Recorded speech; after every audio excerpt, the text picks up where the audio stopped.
تبارك الذي نزل الفرقان على عبده ليكون للعالمين نذيرا. ینادونہم، اب منافقین انہیں پکاریں گے، الم نکم معکم، دوستو کیا ہم تمہارے ساتھ نہ تھے، تمہارے محلے دار نہ تھے، تمہارے رشتہ دار نہ تھے، ہم کٹھے نماز پڑھتے نہ تھے، ہم کٹھے ٹہلتے نہ تھے، باغ میں سیر نہ کرتے تھے، الم نکم معکم، کیا ہم تمہارے ساتھی نہیں تھے؟ قالوا بلا، اب اہل ایمان کہیں گے یس انڈیڈ، ولکنکم فتنتم انفسکم وتربصتم وارتبتم وغرتکم الامانی حتی جاء امر اللہ. اب وہ بتایا تھا نا اس کو پہلے پارے میں کہ فی قلوبہم مرض، کہ منافقوں کے دلوں میں ایک مرض ہے، ایک بیماری ہے، اور بیماری کا ایک پیتھوجینیسس ہوتا ہے، یہ پڑھایا جاتا ہے میڈیسن کے اندر کہ یہ بیماری ڈیولپ کیسے ہوتی ہے، یعنی کہ یہ جراثیم جاتا ہے، اس کا یہ اثر ہوتا ہے، پھر یہ ہوتا ہے، پھر یہ ہوتا ہے، پھر یہ ہوتا ہے، یہ ہوتا ہے، پیتھوجینیسس. اب نفاق بھی ایک بیماری ہے، نفاق کا پیتھوجینیسس بیان ہو رہا ہے کہ یہ نفاق کیسے پیدا ہوتا ہے. وَلَكِنَّكُمْ فَتَنْتُمْ أَنفُسَكُمْ، پہلا کیا ہے؟ اصل میں تم نے اپنے آپ کو فتنے میں مبتلا کیا. اور انما اموالکم واولادکم فتنہ، تمہارے مال اور تمہاری اولادیں تمہارے لیے آزمائش ہیں، اور اسی آزمائش میں ہم ناکام ہوتے ہیں، جو ہوتا ہے نقطہ آغاز. اللہ تعالیٰ نے مال اور اولاد کی محبت خود ہمارے دلوں میں ڈالی ہے امتحان لینے کے لیے، لیکن اگر ہم اس محبت میں گرفتار ہو جائیں تو پھر یہاں سے نقطہ آغاز ہوتا ہے نفاق کے مرض کے ڈیولپ ہونے کا. وَلَكِنَّكُمْ فَتَنْتُمْ أَنفُسَكُمْ وَتَرَبَّصْتُمْ، نتیجہ کیا نکلا کہ تم تربص میں پڑ گئے. تربص کیا ہے؟ State of انڈیسیژن. فارسی کا ترجمہ لکھا ہو ملے گا، گو میں پڑ گئے، نہ ہمیں عربی آئے نہ فارسی آئے، لہٰذا آپ کی آسانی کا ہی ترجمہ کر رہا ہوں. تم اسٹیٹ آف انڈیسیژن، یہ اسٹیٹ آف انڈیسیژن کیا ہے؟ کہ واز سنا مسجد میں، مولوی صاحب کا بڑا مزہ آیا، خیال آیا کہ یار چھڈو سب کچھ، قربان کر دو اللہ کے راستے میں، لیکن جو ہی مسجد سے باہر نکلے آہستہ آہستہ وہ جذبہ ٹھنڈا پڑنا شروع ہوا، گھر پہنچتے پہنچتے پرنالہ پھر وہیں چل بہنا شروع ہوا. تربص، وَلَكِنَّكُمْ فَتَنْتُمْ أَنفُسَكُمْ وَتَرَبَّصْتُمْ. اگلا سٹیپ کیا ہوا؟ وَارْتَبْتُمْ، پھر تم میں شکوک و شبہات لائق ہو گئے، یار پتہ نہیں اللہ میاں ہے بھی صحیح کہ نہیں، ایویں مولوی مارتے رہے، پتہ نہیں آخرت آنی بھی ہے کہ نہیں، یہ کیا ہے؟ یہ شکوک و شبہات ہیں. اور پھر جب انسان اب بھی واپس نہیں آتا، قدم نہیں اٹھاتا، تو پھر اگلی بیماری جو ہے اس کی سٹیج کیا ہے؟ غرتکم الامانی، پھر تمہیں جھوٹی خواہشات سہارا دیا، دھوکہ دیا. خار ہیں، یہ طے کر لیا کہ ہم نے رہنا دنیا داری ہے، یہی حرام خوری کرنی ہے، اللہ تعالیٰ کے ساتھ بغاوت کا یہی راستہ اختیار کیے رکھنا ہے. اور اب اگلی بات، خار ہیں، بدکار ہیں، ڈوبے ہوئے ذلت میں ہیں، جو کچھ بھی ہیں تیرے محبوب کی امت سے ہیں، اللہ اللہ خیر صلاح. کوئی یہ پوچھے کہ واعظ کا کیا بگڑتا ہے، جو بے عمل پہ رحمت وہ بے نیاز کرے. آئے گی انشاءاللہ، اس پر بھی قرآن مجید کی پوری ایک صورت ہے، سورۃ الانفطار 30ویں پارے میں. یا ایھا الانسان ما غرک بربک الکریم، اے انسان تجھے رب کریم کے بارے میں کس چیز نے دھوکہ دے دیا، جس نے تمہیں بنایا سنوارا، اور کیا تمہاری صورتیں بنائیں. تو وارتبتم وغرتکم الامانی حتی جاء امر اللہ وغرکم باللہ الغرور، اور تمہیں انتہائی دھوکے باز نے دھوکے میں ڈال دیا. فَالْيَوْمَ لَا يُؤْخَذُ مِنْكُمْ فِدْيَةٌ وَلَا مِنَ الَّذِينَ كَفَرُوا، بس آج تم سے اور کافروں سے کوئی فدیہ وصول نہیں کیا جائے گا. مَأْوَاكُمُ النَّارُ، تمہارا ٹھکانہ آگ ہے، ہِیَ مَوْلَاكُمْ، وہی تمہاری دوست ہے، وَبِئْسَ الْمَصِيرُ، اور بہت برا ٹھکانہ ہے. اب ایک بڑی عجیب آیت آ رہی ہے، أَلَمْ يَعْنِ لِلَّذِينَ آمَنُوا أَن تَخْشَعَ قُلُوبُهُمْ لِذِكْرِ اللَّهِ. 25 دن ہو گئے قرآن مجید کا ترجمہ سنتے ہوئے، کوئی دل میں خواہش پیدا نہیں ہوئی کہ ہم بھی راہ راست پر آ جائیں، بشمول میرے. ہم سب گناہ گار ہیں، ایک طرز پر چلتے چلے جا رہے ہیں. لیکن اللہ تعالیٰ جس روش کو پسند کرتا ہے، نبی اکرم اور صحابہ کرام کا دین تو یہ نہیں تھا. وہ تو ہم تو جیتے تھے کہ دنیا میں تیرا نام رہے، ہمارا دین تو یہ نہیں ہے. تو کیا یہ 25 دن قرآن مجید سننے کے بعد کوئی خیال آیا ہے کہ ہم بھی ادھر آ جائیں، ہم بھی اپنی جان مال جو ہے اللہ کے راستے میں کھپائیں، لگائیں، کہا ہمارے دلوں میں کوئی شوق شہادت پیدا ہوا؟ نبی اکرم صلی اللہ علیہ وسلم کی سنت پر ہم لڑتے رہتے ہیں رفع دین سنت ہے کہ نہیں، لیکن یہ سنت کسی کو یاد آئی کہ میری بڑی خواہش ہے کہ میں اللہ کے راستے میں قتل ہو جاؤں، ثم احیا، پھر زندہ کیا جاؤں، ثم اقتلا، پھر قتل کیا جاؤں، ثم احیا ثم اقتلا؟ کیا یہ خواہش ہمیں پیدا ہوئی؟ اس سنت پر عمل کرنے کی کوئی خواہش پیدا ہوئی؟ الم یعنی للذین آمنوا ان تخشع قلوبہم لذکر اللہ، کیا ایمان والوں کے لیے ابھی وہ وقت نہیں آیا کہ ان کے دل اللہ کے سامنے جھک جائیں، نرم ہو جائیں، کہ ان کے دل جھک جائیں لذکر اللہ، اللہ کی یاد کے لیے؟ اور قرآن مجید کیا ہے؟ ذکر، الذکر، اللہ کی نصیحت کے لیے، ان کو رسپونڈ کرنے کے لیے۔ وما نزل من الحق، اور جو بھی اللہ تعالیٰ نے نازل فرمایا ہے اس کی طرف مائل ہو جائیں، اس کے سامنے جھک جائیں، اس کے سامنے سرنڈر کریں۔ ولا یکونوا کالذین اوتوا الکتاب من قبل، اور مسلمانوں کو ان کی طرح نہیں ہو جانا چاہیے کہ جن کو ان سے پہلے کتاب دی گئی تھی، فطال علیہم الامد، جب ان پر کچھ زمانہ بیت گیا، فقست قلوبہم، تو ان کے دل سخت ہو گئے، وکثیر منہم فاسقون، نتیجتاً ان کی اکثریت نافرمان تھی۔ اعلموا ان اللہ یحیی الارض بعد موتہا۔ اچھا، اب اگر اپنے دلوں کو ٹٹولیں تو نظر آئے کہ یہ تو ہماری تصویر ہے، یہ منافقت کی تصویر تو یہ ہماری تصویر ہے، تو پھر ایک مایوسی انسان کے دل میں آ جا سکتی ہے، اوئے اب تو ہم جہنمی ہوئے گئے، ستیہ ناش تو ہو گیا، اب چلو سبا ستیہ ناش صحیح نہیں۔ قرآن مجید کہیں راستے میں ہمیں نہیں چھوڑتا، فرمایا اعلموا، جان لو، ان اللہ یحیی الارض بعد موتہا، کہ اللہ تعالیٰ تو مردہ زمین کو زندہ کر دیتا ہے۔ اگر تمہارے دل میں بھی کوئی مردگی پیدا ہو گئی ہے، تم اپنے آپ میں ڈیڈ پاتے ہو، اپنے دل کو بنجر پاتے ہو، تو گھبراؤ مت، اللہ تعالیٰ مردہ زمین کو زندہ کر دیتا ہے۔ قد بینا لکم الآیات لعلکم تعقلون، اور ہم نے تمہارے لیے واضح کر دیا ہے نشانیوں کو تاکہ تم سمجھو۔ ان المصدقین والمصدقات واقرضوا اللہ قرضا حسنا، بے شک صدقہ دینے والے اور صدقہ دینے والیاں اور وہ جو اللہ کو قرض حسنا دیتے ہیں، یضاعف لہم، اللہ تعالیٰ ان کے لیے ملٹیپلائی کرے گا، ولہم اجر کریم، اور ان کے لیے بڑا عزت والا اجر ہوگا۔ اچھا، اس کے بعد فرمایا والذین آمنوا باللہ ورسلہ۔ اب فصل کیسے ہوتی ہے، بنجر زمین کیسے ہری ہوتی ہے؟ پہلے کسان جو ہے اس میں ہل چلاتا ہے، اس کو نرم کرتا ہے، اس کی سرفیس کو، اور پھر جب اس میں بیج بوتا ہے اور اللہ تعالیٰ اوپر سے بارش برساتا ہے تو مردہ زمین زندہ ہو جاتی ہے اور فصلیں لہلہاتی ہیں۔ اگر تم اپنے دل کو ڈیڈ پاؤ تو کیا کرو؟ صدقات و خیرات کرو۔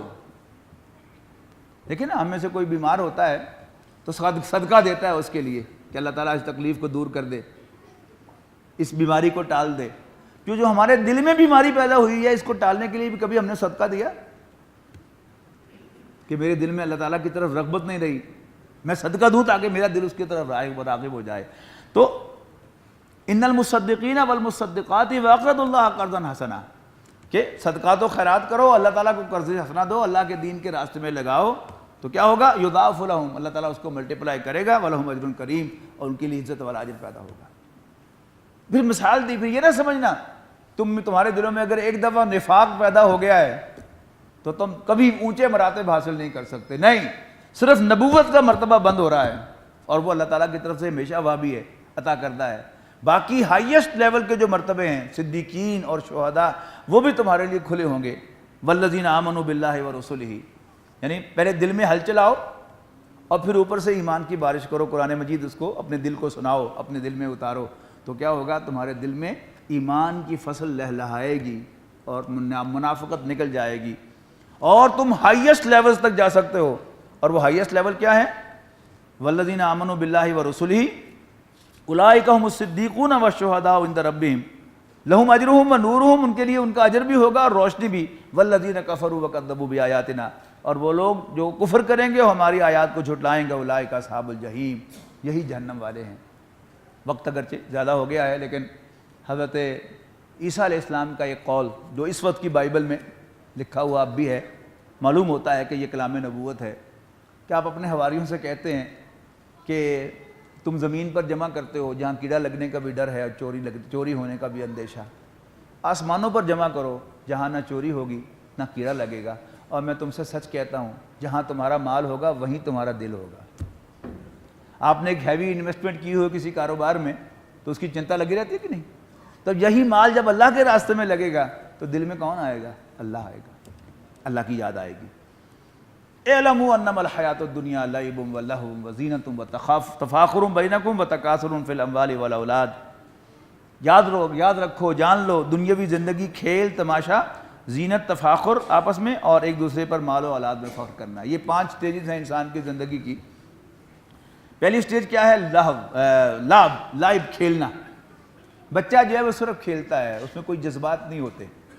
وہ بڑا خوبصورت ایک ہوا کرتا تھا اسکیچ, اس کا تراشا, ایک پے ٹی وی پر آپ کو یاد ہوگا کہ 2 بچے آپس میں لڑے, ایک نے دوسرے کی قمیض پھاڑ دی, وہ روتا ہوا گھر گیا, اس کی ماں نے پوچھا کیا اس نے مارا, وہ اس کے گھر چلی گئی اور دونوں ماؤں نے لڑنا شروع کر دیا. اوپر سے اس کا باپ بھی پیچھے سے آ گیا اور وہ باپ کی آ گیا, باپوں نے بھی لڑنا شروع کر دیا. ان دا مین ٹائم دونوں لڑکے وہ ایک ہی سائیکل پر بیٹھے ہوئے بڑے ہنسے کھیلتے ہوئے جا رہے ہیں. جب یہی بچہ یعنی کالج میں جاتا ہے اور کالج میں کسی نے اس کو ٹونٹ کر دیا, مارا بھی نہیں, قمیض پھاڑنا تو بہت دور کی بات, مارا بھی نہیں, صرف ٹونٹ کیا, تو وہ غم زدہ گھر آتا ہے کہ اس کو بھول نہیں رہا کہ اس نے مجھے فلاں نے ٹونٹ کیا تھا. اب وہ کیا کرتا ہے؟ اس غم کو بھلانے کے لیے وہ یا میوزک سنتا ہے, اور میوزک کی پھر وہ ہائی میوزک جو ہے وہ کان سے لگا کر سنتا ہے کہ کوئی مجھے خیال نہ آئے ادھر ادھر کا, یا ڈرگ لیتا ہے. لہو کہتے ہیں غافل کرنے کو, الہاکم التکاثر, تمہیں مال کی کثرت نے غافل کیے رکھا, تو اپنے دل کو غافل کا. اس کو آج کی زبان میں کہیں گے اگلی سٹیج کیا ہے؟ فن کی سٹیج ہے. پھر اس کے بعد تیسری سٹیج زینت کی سٹیج ہے. اس کا کمپیریزن کیا ہے کہ اس سے پہلی یعنی جو سٹیج ابھی ہم نے فن کی سٹیج دیکھی ہے, اس میں ایک نوجوان جو ہے وہ پھٹی ہوئی اور میلی جین پہن کر بہت خوش محسوس کرتا ہے اپنے آپ. وہی جب اب پریکٹیکل لائف میں جاتا ہے, جاب مل جاتی ہے, اب 3 پیس سوٹ پہن کر 4 اینگل سے آئینے کے سامنے اپنے آپ کو گھوم کے دیکھتا ہے کہ میں ٹھیک لگ رہا ہوں کہ لگ رہا ہوں. بندہ وہی ہے.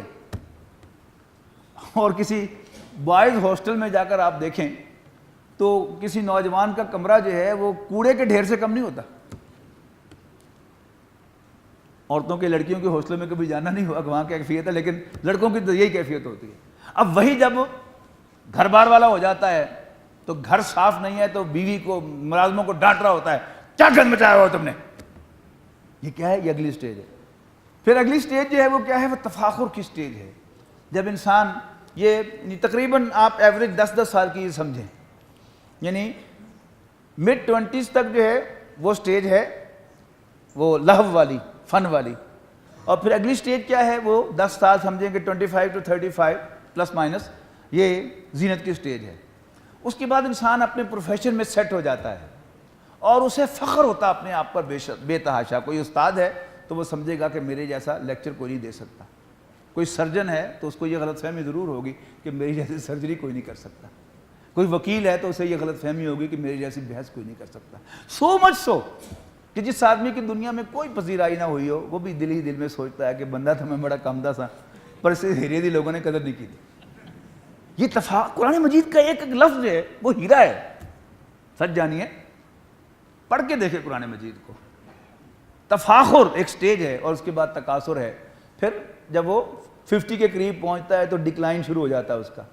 پہلے 18 گھنٹے کام کرتا تھا بغیر تھکاوٹ کے, اور اب ہر 4 گھنٹے کے بعد اس کو چائے کا کپ یا کافی پینی پڑتی ہے, تب جا کے گاڑی چلتی ہے اس کی.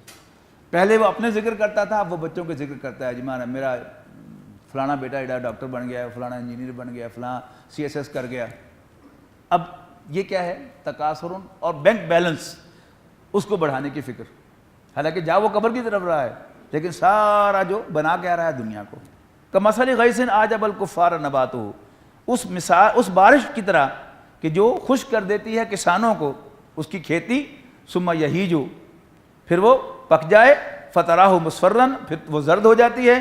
ثم یکون حطاما, پھر چورا چورا ہو جاتی ہے. وفی الآخرۃ عذاب شدید ومغفرۃ من اللہ ورضوان, اور آخرت میں یا پالا پڑتا ہے سخت عذاب سے یا اللہ تعالیٰ کی طرف سے بخشش اور اس کی رضا کا کہ میں تم سے خوش ہوں. وما الحیات الدنیا الا متاع الغرور, اور دنیاوی زندگی تو صرف دھوکے کا ایک سامان ہے, سابقوا الی مغفرۃ. اب دیکھیے وہ جو زندگی کی سٹیج تھی اس میں آخری دو جو آئی تھیں تفاخر اور تکاثر، اس میں کمپٹیشن کا ایک سینس پایا جاتا تھا. تو اللہ تعالیٰ نے کمپٹیشن کا جذبہ انسان میں رکھا ہے، لیکن اس کی راہ دکھائی جا رہی ہے وے ٹو کمپیٹ. سابقوا الی مغفرۃ من ربکم وجنۃ عرضھا کعرض السماء والارض. لپکو، دوڑو، دوڑ لگاؤ، کس کے لیے؟ اپنے رب کی بخشش اور اس جنت کے حصول کے لیے. عرضھا کعرض السماء، ارض السماء والارض، جس کی وسعت آسمان و زمین کی وسعت کے برابر ہے. اعدت للذین آمنوا باللہ ورسلہ، جو بنائی گئی ہے ان لوگوں کے لیے جو ایمان لاتے ہیں باللہ ورسلہ، اللہ اور اس کے رسولوں پر. ذالک فضل اللہ یؤتیہ من یشاء، یہ اللہ کی مہربانی ہوگی، اس کا فضل، اس کی عنایت ہوگی. اللہ تعالیٰ جس پر چاہتا ہے اپنا فضل فرماتا ہے. واللہ ذو الفضل العظیم، اللہ تعالیٰ بڑے فضل والا ہے. اب دنیا کی جو کچھ بھی دنیا میں ہو رہا ہے اس کا ایک اور اینگل سے ویو. ما اصاب من مصیبت فی الارض ولا فی انفسکم الا فی کتاب من قبل ان نبرأھا. نہیں آتی کوئی مصیبت، نہیں پیش آتا کوئی واقعہ انسان کے دل میں یا زمین پر باہر، الا فی کتاب، مگر وہ ڈیولی ڈاکیومنٹڈ ہوتا ہے ہمارے پاس. من قبل ان نبرأھا، اس سے پہلے کہ ہم اس کو ظاہر کریں. ان ذالک علی اللہ یسیر، ایسا کرنا اللہ تعالیٰ پر بہت آسان ہے. آپ گھر میں کام کاج میں مصروف ہے، اپنا کوئی دفتر کا کام کر رہے ہیں یا مہمان ہیں، آپ ڈائننگ روم میں بیٹھے ہیں، تو کوئی برتن گرنے کی آواز آتی ہے، آپ فوراً پوچھتے ہیں ہاں بھائی کیا ہوا؟ آپ کی اہلیہ کہتی ہیں کہ وہ پرانا کب تک خود ہی پھینکا ہے. بس فوراً بات ختم ہو جاتی ہے. بھائی کوئی کچھ ہو جائے دنیا میں، صرف اتنا آپ کو یاد رہے کہ اللہ تعالیٰ نے یہ کیا ہے، اور یہ حادثہ نہیں تھا، اچانک نہیں ہوا، اللہ تعالیٰ کی طرف سے اس کے فیصلے کے تحت ہوا ہے. تو اس کے بعد پھر آپ کو کوئی غم ہوگا، کوئی پریشانی ہوگی، تو کوئی مصیبت نہیں آتی مگر یہ کہ وہ ہمارے پاس لکھی ہوئی موجود ہوتی ہے. من قبل ان نبرأھا، اس سے پہلے کہ ہم اس کو ظاہر کریں. ان ذالک علی اللہ یسیر، یقیناً ایسا کرنا اللہ تعالیٰ پر بہت آسان ہے. لیکن تمہیں بتا کیوں رہا ہے وہ؟ لِکَیْ لَا تَأْسَوْا عَلَىٰ مَا فَاتَکُم، تاکہ جو چیز تم سے فوت ہو جائے، تم سے رخصت ہو جائے، اس پر تم مایوس نہ ہو جایا کرو. وَلَا تَفْرَحُوا بِمَا آتَاکُم، اور جو اللہ تعالیٰ تمہیں عطا کرے اس پر اطرایا نہ کرو. وَاللَّهُ لَا يُحِبُّ كُلَّ مُخْتَالٍ فَخُورٍ، اور اللہ تعالیٰ نہیں پسند فرماتا کسی گھمنڈ کرنے والے اور فخر کرنے والے کو، شیخی خورے کو اور گھمنڈ کرنے والوں کو. کون لوگ ہیں یہ؟ الذین یبخلون، جو خود بھی بخل کرتے ہیں، ویامرون الناس بالبخل، اور لوگوں کو بھی بخل کا حکم دیتے ہیں. آپ لوگ یہاں آتے ہیں، سچ بتائیے کہ آپ کو کتنا کوسا جاتا ہے کہ کیا وقت ضائع کرنے چلے جاتے ہو وہاں پر. تعلیم ہے تمہاری، پروفیشن ہے تمہارا، پڑھا کرو، وقت ضائع نہ کرو. اگر آپ کسی دین کے راستے میں اپنا وقت لگاتے ہیں تو آپ کو ہر طرف سے مشورے ملیں گے کہ یار یہ شام کے ٹائم اوور ٹائم کر لیا کرو، بال بچے ہیں تمہارے، بیٹیاں ہیں تمہاری، ان کے ہاتھ پیلے کرنے کام کیا کرو. یہ کیا ہے؟ یہ بخل کی پروموشن ہو رہی ہوتی ہے، ہر جگہ ہو رہی ہوتی ہے آج بھی. الذین یبخلون ویامرون الناس بالبخل ومن یتولی فإن اللہ هو الغنی الحمید، اور جو منہ پھیرے تو جان لے کہ بے شک اللہ تعالیٰ بے نیاز ہے، حمد کیا گیا ہے. لقد ارسلنا رسلنا بالبینات، یقیناً ہم نے بھیجا پیغمبروں کو واضح نشانیاں دے کر، معجزات دے کر. وانزلنا معہم الکتاب والمیزان، اور ہم نے ان کے ساتھ کتاب بھی اتاری اور ایک میزان عدل بھی اتاری. کون سی میزان اتاری؟ جس میں انسانوں کے حقوق تولے جاتے ہیں. یہ آسمانی وحی کے ساتھ آتے ہیں.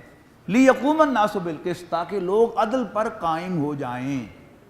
یعنی ہر نبی نے ظاہر ہے لوگوں کو تلقین کی ہوگی زیادتی نہ کیا کرو، اور زیادتی نہ کیا کرو کا مطلب کیا ہوتا ہے؟ ظلم نہ کرو، اور ظلم نہ کرنا کیا ہوتا ہے؟ عدل. لیکن انڈیویجول لیول پر، تاکہ لوگ عدل پر قائم ہو جائیں. اس میں اور جو ہم سورہ شورا میں پڑھ کے آئے ہیں، زمین و آسمان کا فرق ہے کہ وَأُمِرْتُ لِأَعْدِلَ بَيْنَكُمْ، مجھے حکم ملا ہے کہ میں تمہارے مابین کروں. اور ساتھ ہی فرمایا وَأَنزَلْنَا الْحَدِيدَ، اور ہم نے لوہا اتارا، فِيهِ بَأْسٌ شَدِيدٌ، اس میں جنگ کی بڑی طاقت ہے. وَمَنَافِعُ لِلنَّاسِ، اور لوگوں کے لیے اور بھی بہت سے فائدے ہیں، چمٹا اور توا بھی بنتا ہے، اور اب آپ کے دروازے کھڑکیاں بھی بن جاتے ہیں، آپ کی گاڑیاں بھی بنتی ہیں، موٹر سائیکل بھی بنتے ہیں. یہ کیا ہے؟ منافع للناس، لوگوں کے فائدے ہیں. وَلِيَعْلَمَ اللَّهُ مَن يَنْصُرُهُ وَرُسُلَهُ بِالْغَیبِ، اور اس کا ایک اہم فائدہ کا مقصد کیا تھا لوہا اتارنے کا؟ تاکہ ہم معلوم کریں کون ہیں وہ لوگ کہ جو بن دیکھے، اللہ کو دیکھے بغیر اس کی مدد کرتے ہیں اور اس کے پیغمبروں کی مدد کرتے ہیں۔ ان اللہ قوی عزیز، اللہ تعالیٰ محتاج نہیں ہے، وہ تو صرف تمہیں آزمانا چاہتا ہے۔ ہم سورہ محمد میں پڑھ کے آئے ہیں صلی اللہ علیہ وسلم کہ ان تنصروا اللہ ینصرکم، اگر تم اللہ کی مدد کرو گے تو اللہ تعالیٰ تمہاری مدد کرے گا، اصل طاقت تو وہی ہے۔ وَلَقَدْ أَرْسَلْنَا نُوحًا وَإِبْرَاهِيمَ وَجَعَلْنَا فِي ذُرِّيَّتِهِمَا النُّبُوَّةَ وَالْكِتَابَ، اور ہم نے بھیجا نوح اور ابراہیم کو، اور ہم نے رکھی ان کی اولاد میں نبوت بھی اور کتاب بھی۔ سارے نبی حضرت ابراہیم کے بعد انہی کی اولاد میں آئے، اور حضرت نوح آدم ثانی تھے۔ فَمِنْهُمْ مُهْتَدٍ، ان میں ہدایت یافتہ بھی ہیں، وَكَثِيرٌ مِّنْهُمْ فَاسِقُونَ، لیکن اکثریت نافرمان ہے۔ ثُمَّ قَفَّيْنَا عَلَىٰ آثَارِهِمْ بِرُسُلِنَا، پھر ان کے نقوش پا پر ہم نے بہت سے رسول بھیجے اپنے۔ وَقَفَّيْنَا بِعِیسیٰ ابْنِ مریم، اور حضور صلی اللہ علیہ وسلم سے پہلے اور فائنلی ہم نے ان کے پیچھے بھیجا عیسیٰ ابن مریم کو۔ وَآتَيْنَاهُ الْإِنْجِيلَ، انہیں انجیل عطا فرمائی۔ وَجَعَلْنَا فِي قُلُوبِ الَّذِينَ اتَّبَعُوهُ رَأْفَةً وَرَحْمَةً، اور ہم نے ان کی اولاد کے اندر رافت اور رحمت، شفقت و محبت رکھ دی، شفقت اور رحمت رکھ دی۔ وَالرَّهْبَانِيَّةَ ابْتَدَعُوهَا مَا كَتَبْنَاهَا عَلَيْهِمْ إِلَّا ابْتِغَاءَ رِضْوَانِ اللَّهِ، اور رہبانیت کو، تجرد اور دنیا سے چھوڑ دینا، دنیا کو چھوڑ دینا، رہبانیت سیلیبریٹ لائف، اس کو انہوں نے خود ہی ایجاد کر لیا، اس کی خود ابتدا کر لی۔ ما كتبناها علیہم، ہم نے ان پر فرض نہیں کی تھی۔ ہم نے ان پر کیا فرض کیا تھا؟ الا ابتغاء رضوان اللہ۔ دو مطلب ہوں گے اس کے، وہی مقام معانقہ ہے، آپ دیکھیے غور سے۔ ایک تو یہ کہ ہم نے ان پر صرف فرض کی تھی، نہیں فرض کیا تھا مگر یہ کہ اللہ تعالیٰ کو راضی کریں، لیکن انہوں نے کیا کیا؟ اللہ تعالیٰ کو راضی کرنے کے لیے ایک بیچ میں انہوں نے بدعت اختیار کر لی کہ دنیا کو چھوڑ دو، لیکن ظلم کیا کیا اس کے اوپر مزید پھر؟ فما رعوها حق رعایتها، تو انہوں نے اس کا خیال نہ رکھا، اس کی رعایت نہ کی، ڈیو کنسیڈریشن اس کو نہ دی جو دینی چاہیے تھی۔ فآتینا الذین آمنوا منہم اجرہم، اچھا ان میں سے جو لوگ ایمان لے آئے تو اللہ تعالیٰ نے وہ جو انہوں نے پہلے محنت کی تھی اللہ کو راضی کرنے کے لیے، اس کو بھی کنسیڈر کیا، اس کا بھی اجر اللہ تعالیٰ نے ان کو دیا۔ وَكَثِيرٌ مِّنْهُمْ فَاسِقُونَ، لیکن ان کی اکثریت نافرمان تھی۔ یا ایھا الذین آمنوا اتقوا اللہ، اے ایمان والو اللہ سے ڈرو۔ اب مومنوں سے خطاب ہے اللہ سے ڈرنے، اور دوسرا حکم کیا؟ وَآمِنُوا بِرَسُولِهِ، اور اللہ کے رسول پر اعتماد کرو۔ جب تک ہمارے سامنے یہ معیار نہیں ہوگا کہ تقوی، تدین، اللہ کی محبت، اس میں سب سے ٹاپ پر رسول اللہ صلی اللہ علیہ وسلم ہے، تو پھر ہم بدعتیں اختیار کرتے رہیں گے۔ زیادہ سے زیادہ کیا ہوگا؟ جب اللہ تعالیٰ تمہیں ری ایشور کر رہا ہے کہ تم سیدھے راستے پر رہو، تو تم سے جو غلطیاں کوتاہیاں ہوں گی وہ معاف کر دوں گا میں، تو پھر کس بات کا اندیشہ ہے؟ کیوں جانا ہے رہبانیت میں؟ اللہ کے رسول کی سنت کیا ہے کہ چند صحابہ حضرت عائشہ کے پاس گئے اور حضور صلی اللہ علیہ وسلم کی نفلی عبادات کی تفصیل پوچھی، تو انہوں نے جو فیکٹ تھی وہ بتا دی کہ آپ رات کو سوتے بھی ہیں اور نماز بھی پڑھتے ہیں، اور آپ ہر وقت نفلی روزے سے نہیں ہوتے، نہ ہوتا بھی ہے روزہ نفلی اور نہیں بھی ہوتا، اور یو کین سی کہ آپ کی متعدد بیویاں ہیں، یعنی آپ ان کے ساتھ جو تعلق ہے وہ بھی رکھتے ہیں۔ تو انہوں نے سوچا کہ یہ تو کوئی خاص نہیں ہے، وہ ایزیوم کرتے تھے کہ آپ ساری رات بستر کے ساتھ کمر نہیں لگاتے ہوں گے، ہمیشہ روزے سے ہوتے ہوں گے، اور بیویاں بس دکھانے کے لیے ہوں گی اور ان کے ساتھ کوئی تعلق نہیں ہوگا۔ لہذا انہوں نے سوچا، خود ہی جواب دیا، اچھا حضور صلی اللہ علیہ وسلم تو بخشے بخشائے ہیں، ان کو ضرورت نہیں ہے۔ ایک نے کہا کہ میں شادی نہیں کروں گا، ایک نے کہا کہ میں ہمیشہ روزہ رکھوں گا، ایک نے کہا کہ میں رات کمر بستر سے نہیں لگاؤں گا۔ آپ کو وحی کے ذریعے سے اطلاع ملی تو آپ نے ان کو بلوایا کہ تم نے یہ کہا ہے؟ انہوں نے کہا نام یا رسول اللہ۔ تو آپ نے فرمایا کہ نو، میں تم سے سب سے زیادہ، تم میں سے اللہ سے ڈرنے والا اور سب سے زیادہ متقی ہوں، لیکن رات کو سوتا بھی ہوں، نماز بھی پڑھتا ہوں، اور میں روزہ رکھتا بھی ہوں، نفلی روزہ، اور چھوڑتا بھی ہوں، اور میں نے متعدد شادیاں کی ہیں۔ وہاں فرمایا آپ نے فمن راغب عن سنتی فلیس منی، جس کو میرا طریقہ پسند نہ ہو اس کا مجھ سے کوئی تعلق نہیں ہے۔ تو یا ایھا الذین آمنوا اتقوا اللہ وآمنوا برسولہ، رسول پر ایمان لاؤ، یعنی ان پر اعتماد کرو کہ وہ سب سے زیادہ نیک انسان ہے، سب سے زیادہ متقی انسان ہے، سب سے زیادہ اللہ تعالیٰ سے محبت کرنے والے اور اللہ تعالیٰ کے محبوب ہیں۔ یؤتکم کفلین من رحمتہ، اللہ تعالیٰ اپنی رحمت میں سے تمہیں 2 حصے عطا فرمائے گا۔ وَيَجْعَلْ لَكُمْ نُورًا، اور تمہیں ایک ایسی بصیرت عطا فرمائے گا، ایسی روشنی تمشون بِہِ، جس کے اندر تم چل سکو گے، نور بصیرت۔ یہ اتباع سنت سے ملتا ہے انسان کو۔ وَيَغْفِرْ لَكُمْ، اور تمہارے گناہوں کو بخش دے گا۔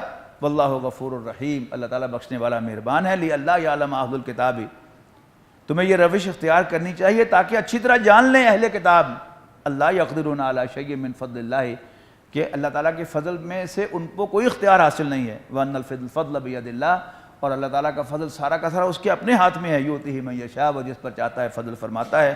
واللہ ذو الفضل العظیم، اور اللہ تعالیٰ بڑے فضل والا ہے۔ بارک اللہ لی ولکم فی القرآن العظیم ونفعنی وإیاکم بالآیات والذکر الحکیم۔ الذین آمنوا وتطمئن قلوبهم بذکر اللہ